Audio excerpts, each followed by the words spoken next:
Hi, this is Judy Sarden, and I am here with Mr. Joseph, who is the author of an awesome Black History book. And I'm going to get him to talk to you about it in a second. But one of the things, if you follow me, you know that I'm really big on Black history. Black history that goes beyond enslavement of Africans in the Americas, right? So I met this gentleman today, and I'm so blown away by his book, and I wanted him to talk to you about it. So, Joseph. Greetings, all. Greetings. So the name of the book is Through Our Own Eyes, and I've been a teacher for almost 20 years, and what I noticed is that as I've been teaching, there just aren't a lot of resources out there for teachers, parents alike, that want to be able to teach their kids about African American history. And so I scraped together all the things that I created over the course of 20 years and came up with this book. And basically what it does is it starts with African American history in Africa. So we talk about the ancient civilizations, the ancient kings and queens that kind of helped build up the world. And then it goes all the way from there through all the different epics in African American history, and it ends up actually in the civil rights movement. So if you were to open up the book, you'd find that inside the book, you'd see that there are readings and texts that you can see here, but along with the text, you would actually get these comprehension questions over here. And in addition to that, you have hands-on activities and research projects, and at the bottom you have math and science connections as well. But I wanted to make sure that I was tapping into the different learning modalities of different kids, and so in the corner of every reading there's a QR code.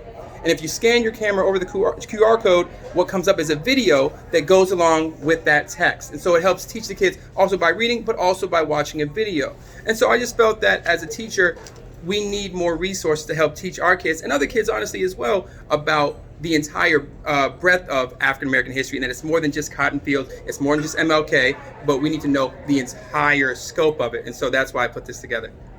And I think, it's so important, as Mr. Joseph said, that it's not just Black kids that need to know right.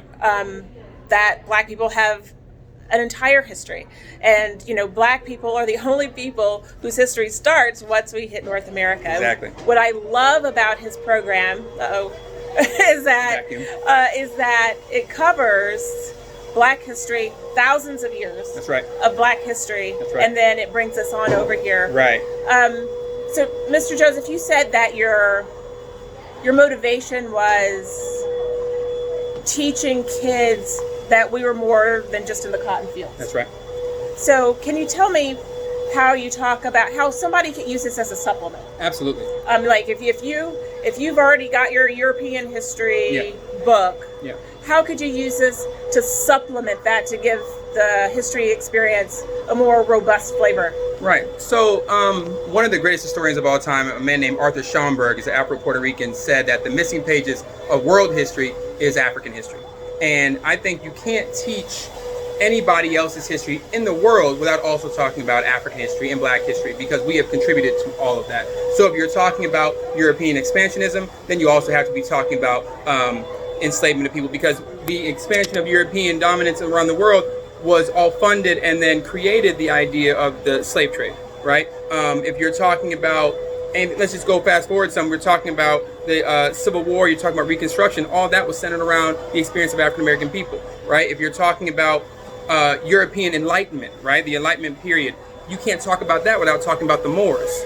And so we have to understand that much of our history is centered in and is the foundation of many other people's history, and that without us there wouldn't be a lot of other people's history. So we have to understand that. We have to understand places like Ghana, Mali, and Songhai to understand West African civilization, understand where we as African American people actually came from. Most of our ancestors were stolen from West Africa. So what was it like in West Africa before Europeans came? We need to understand that so that we know that we were more than just people who were enslaved. Because, and a friend of mine, Tashango and Billy Shaka, said it best. He said, if you believe your history started in slavery and that your ancestors were slaves, then all you could really aspire to be is a really good slave. And so if you know that your history started way before that, you know you came from greatness, then you can aspire to that greatness. So that's how I think it could be used. I think that's awesome. So I want you, regardless of what your background, what your ethnic background is, learning this, getting out of that narrative, that same narrative that you learn over and over again at school, we've got to get out of that. And so I'd like to encourage you to check his book out. Tell us the name of it again and your last name. Absolutely. So the name of the book is Through Our Own Eyes. My name is Joseph Edelin. The company that I founded is called Project Ujima. It's an educational consulting company that helps teach teachers about how to incorporate African American history into their curriculum and to actually help teach kids about African American history. So Through Our Own Eyes, you can find it on Amazon. All you gotta do is type this in, and you can find me on Instagram at Project Ujima LLC. Awesome. And I'll make sure I tag him in this post. And thank you so much, Mr. Joseph. Thank you. I appreciate it.